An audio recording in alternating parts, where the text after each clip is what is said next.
মাঝে মাঝে স্বপ্নে একটা মেয়ে আসতো, কিন্তু এখন আর আসে না, মনে হয় তার বিয়ে হয়ে গেছে।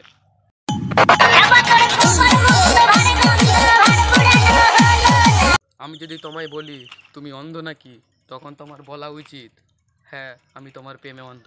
তা না করে তুমি বলো তোর বাপ অন্ধ।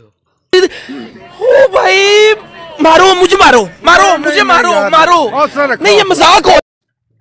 আজ আমার বাড়িতে মাংস রান্না হয়েছে, যদি কেউ খেতে চাও নিজে নিজের বাড়িতে বানিয়ে খাও। एकदम इन्होंने वक्त बदल दिया, जज्बात बदल दिए, जिंदगी बदल दी। एक ভেতরে ভেতরে আমরা সবাই পাপী, কিন্তু যখন অন্যের পাপ দেখি তখন পাল্লা দিয়ে মাপি।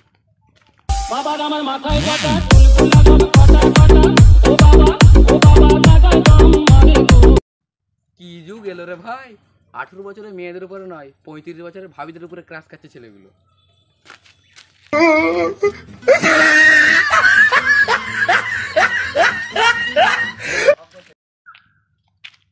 আই হ্যাভ এ গভীর প্রশ্ন, ছেলেবেলা আছে কিন্তু মেয়েবেলা নেই কেন?